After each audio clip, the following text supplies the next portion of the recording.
आलू की पूरी और आलू पराठे तो हम अक्सर बनाते हैं, लेकिन आज मैं आपको कुछ अलग और भी ज़्यादा आसान तरीके से बिना आलू उबाले गेहूं के आटे से बताऊंगी। फुली फुली करारी मज़ेदार पूरियाँ और एक ही डो से हम बनाएंगे टेस्टी आलू पराठे, जिसे आप ब्रेकफास्ट में बच्चों के टिफिन में फटाफट बना सकते हैं। बड़ों को भी बहुत भाएगा। तो चलिए शुरू करते हैं बनाना। दोस्तों, आज की रेसिपी पसंद आए तो वीडियो को लाइक शेयर कमेंट करना बिल्कुल ना भूलें। हेलो दोस्तों, मैं हूं शामिनी। चलिए वीडियो शुरू करते हैं। तो आज हम 2 कच्चे आलू से पराठे और पूरी दोनों बनाने वाले हैं। तो सबसे पहले हम कच्चे आलू को छील लेते हैं। तो मैंने बड़े साइज़ का आलू का इस्तेमाल किया है। अगर आपको कम मात्रा में बनाना है तो एक ही आलू काफ़ी है। और अब हम आलू को कसेंगे, तो बिल्कुल बारीक वाले ग्रेटर का इस्तेमाल करें जिससे हम अदरक कसते हैं। तो हम बिना आलू वाले इस नाश्ते को फटाफट बना रहे हैं, इसलिए आलू का बारीक लच्छा होना बहुत ज़रूरी है।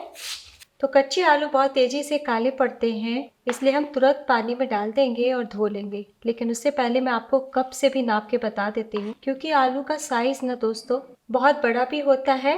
तो इस तरीके से आप नाप लें। तो देखिए, कप के नाप से पूरे ऊपर तक भर के 1 कप है कसा हुआ आलू। और अब हम धो लेते हैं। तो आलू के लच्छे को धोने के बाद मैंने स्ट्रेनर पे रख दिया है। और अब पैन या कढ़ाई चढ़ाइए, 1 टेबल स्पून ऑयल डाल दें। फ्लेम बिल्कुल कम रखिए। डाल दीजिए ½ टीस्पून जीरा, 2 से 3 कसा हुआ लहसुन, अगर आप लहसुन नहीं खाते तो स्किप कर दीजिएगा, 1 इंच कसा हुआ अदरक, 1 हरी मिर्च। जैसे ही हल्का सा तड़के तुरंत डाल दीजिए कच्चे आलू। और अब हम आलू को मिला लेते हैं। तो आलू को हमें भूनना नहीं है, बस 30 सेकंड तक मिलाएंगे और फ्लेम को बढ़ा देंगे, यानी कि मीडियम कर देंगे। तो बस मिलाने भर मिक्स कीजिए। और अब डाल दीजिए 1 कप पानी। एमएल में देखें तो 250 ml। तो दोस्तों, आप किसी कटोरी से भी नाप सकते हैं। और अब इसी टाइम डाल दीजिए 1/4 टीस्पून अजवाइन, 1 छोटी चम्मच सफ़ेद तिल, 1/4 टीस्पून काली मिर्च पाउडर, आधा छोटी चम्मच नमक या फिर स्वाद अनुसार। 1 हरी मिर्च का इस्तेमाल किया है, इसलिए इस टाइम लाल मिर्च पाउडर डाल सकते हैं या फिर चिली फ्लेक ½ टीस्पून। बच्चों के लिए बना रहे हैं तो मिर्च स्किप कर दीजिएगा। तो देखिए, पानी में उबाल भी आ गया है। तो दोस्तों, और मैं इसमें कोई दूसरे मसाले नहीं डाल रही, जैसे अमचूर पाउडर, चाट मसाला या गरम मसाला। आपकी इच्छा हो तो थोड़ा थोड़ा डाल सकते हैं, तो चटपटा स्वाद आए और नाश्ते का रंग बढ़िया आए, उसके लिए 1 छोटी चम्मच मैं नींबू के रस का इस्तेमाल कर रही हूँ। तो सभी मसाले हमने डाल दिए हैं। और अब डाल दीजिए 1/4 टीस्पून, यानी सिर्फ 4 चम्मच सूजी। तो यहाँ पे मैं बारीक वाली सूजी का इस्तेमाल कर रही हूँ। थोड़ी सी सूजी डाल देने से नाश्ता क्रिस्पी बनेगा, काफ़ी देर तक कुरकुरे रहेंगे। और हम झटपट बना रहे हैं तो सूजी बहुत ही अच्छे से फूल जाएगी। फ्लेम को हम मीडियम करते हैं और 1 मिनट के लिए पका लेते हैं। तो कुछ सेकंड में ही आप देखेंगे कि मिक्स हमारा गाढ़ा होने लगा है। थोड़ा सा और हम पका लेते हैं। तो सूजी डालने के बाद 1 से 1.5 मिनट के लिए पका लिया है। इससे ज़्यादा आपको सुखाने की ज़रूरत नहीं है। और अब हम डाल देते हैं 2 चम्मच धनिया पत्ती। तो एक बार मैं आपको इस तरीके से दिखा देती हूँ। देखिए कितनी आसानी से गिर गया है। तो इसी तरीके का थोड़ा गीला मिक्स चाहिए। तो 1 से 1.5 मिनट से ज़्यादा नहीं पकाइए, फ्लेम बंद कर दें। और अब हम गरम गरम आलू के मिक्स को बोल में निकाल लेते हैं। तो अभी काफ़ी गर्म है, हम 2 मिनट के लिए पंखे के नीचे या फिर खुले में ठंडा कर लेते हैं। तो आलू का मिक्स ठंडा हो चुका है।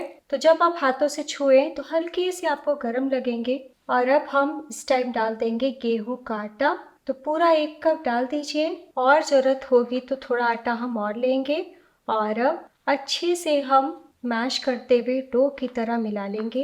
तो 2 बड़े आलू का हमने इस्तेमाल किया है, तो मान के चलिए उसके नाप से हमें 2 कप गेहूं का आटा लगने वाला है। तो अगर आप कम मात्रा में बना रहे हैं तो 1 आलू ही काफ़ी है। तो थोड़ा आटा हम और डालते हैं और मिला लेते हैं। इसी तरीके से थोड़ा थोड़ा आटा डालते जाएंगे और डो की तरह बना लेंगे। और अब बहुत ज़रूरी है कि 1 छोटी चम्मच ऑयल ऊपर से डालिए, ताकि आटा और आलू हाथों में ना चिपके। तो दोस्तों, ध्यान देने वाली बात, आलू के लच्छे को आपको बिल्कुल भी नहीं पकाना है, बस डालिए और तुरंत पानी डाल के सूजी डाल दीजिएगा। तो हमारा परफेक्ट डो तैयार है। और अब हम पूरे डो को किचन बोर्ड पे रखते हैं। तो आप इस तरीके से रात में भी बना के रख सकते हैं। तो 3 भागों में बांट लिया है। और अब हम इस तरीके से बड़ा बड़ा बॉल बना लेते हैं, ताकि जब हम लोई काटें ना तो आसानी हो। तो आप इस तरीके से डो बना के पहले से फ्रिज में रख सकते हैं और फिर फटाफट ब्रेकफास्ट में या बच्चों के टिफ़िन में दे सकते हैं। और अब हम 2 बॉल को साइड में रखते हैं, ढक के रखें और एक बॉल को चिकना कर लेते हैं। और अब हम पूरी से थोड़ा सा बड़ा बॉल काट लेते हैं। तो चाकू पे थोड़ा ऑयल लगाते हुए काटिएगा। और अब हम गोल पेड़े बना लेते हैं। तो छोटी लोई, बड़ी लोई आप कैसे भी बना सकते हैं। तो सारे बॉल बना लिए हैं और अब एक बॉल लीजिए, थोड़ा सा सूखे आटे में लपेटते हुए हम बेल लेते हैं। तो बार बार आपको आटा लगाने की ज़रूरत नहीं है। तो हम बहुत पतला नहीं बेलेंगे, थोड़ा मोटा ही रखेंगे क्योंकि हम कच्चे आलू से बना रहे हैं। तो एक बार मैं आपको उठा के भी दिखा देती हूँ। देखिए, हमने पूरी से थोड़ा मोटा रखा है और किनारे से आपको हल्का हल्का क्रैक दिखेंगे, यानी पूरा गोल आकार नहीं दिखेगा क्योंकि हम कच्चे आलू से बना रहे हैं। तो बस प्लेट में रख लें। इसी तरीके से हम सूखा आटा लगाते हुए सारी पूरी बना लेंगे। तो बनाना इतना आसान है कि बेलते जाएं और तलते जाएं, पहले से ज़्यादा आपको बेलने की ज़रूरत नहीं है। तो मैंने 4 कच्चे आलू की पूरी को बेल लिया है। आलू पूरी तलने के लिए यहाँ पे कढ़ाई में मैंने ऑयल डाला है, तेल गरम हो गए हैं। तो जब अच्छे से तेल गरम हो जाए तब हम फ्लेम को कम कर देंगे, यानी कि मीडियम कर देंगे, ताकि पूरी अच्छे से अंदर तक पके। और अब एक पूरी को डालते हैं, हल्के हाथों से स्पैचुला ऊपर हिलाते हैं। तो ये पूरी फूलने में थोड़ा सा टाइम लेती है, धीरे धीरे करते हुए बहुत ही अच्छे से फूल जाएंगे। तो देखिए कितने अच्छे से फूल गया है। जैसे ही फूले ना, पलटी कर ले। तो बस आपको इतना ध्यान देना है कि हम मीडियम फ्लेम पे इस पूरी को तलेंगे, ताकि आलू भी अच्छे से पक जाए और पूरी ज़्यादा देर तक क्रिस्पी बनी रहे। प्लेट में निकाल लें। तो इसी तरीके से हम कुछ पूरी और तल लेंगे। तो देखिए दूसरी पूरी भी फूल गई है। जैसी फूले, फ्लेम को हम लो टू मीडियम कर देंगे। तो एकदम कचौरी जैसी फूली फूली आपकी भी सारी पूरियाँ बनेगी। तो हमने सूजी को पका के लिया है, इसलिए डो को भी रेस्ट पे नहीं रखा है। आपने देखा फटाफट बना के तैयार किया है। और सबसे अच्छी बात, ये पूरियाँ बिल्कुल भी ऑयली नहीं होती हैं। तो कुछ पूरियों को मैंने आपको तल के दिखाया है और अब मैं आपको पराठे बना के दिखाती हूँ।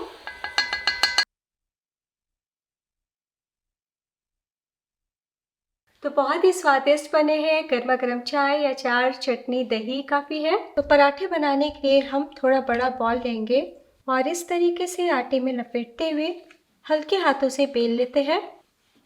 तो थोड़ा मोटा ही रखेंगे हम। तो रोटी से मोटा बेला है, तो चलिए फटाफट सेक लेते हैं। और अब यहाँ पे मैंने तवा चढ़ाया है, तवा गरम हो चुका है। बहुत तेज़ हमें गरम नहीं करना है। और अब आलू रोटी को हम रख देते हैं। तो आप पराठे बोल लीजिए या आलू रोटी बोल लीजिए। फ्लेम को हम लो टू मीडियम रखते हैं और कुछ सेकंड के बाद पलटी कर लेंगे। तो हल्का सा जब सिक जाए तब पलटी कर ले। और इसी तरीके से हम लो टू मीडियम फ्लेम पे आहिस्ता आहिस्ता पकने देंगे। तो दूसरी तरफ से भी सिक चुका है, पलटी कर ले।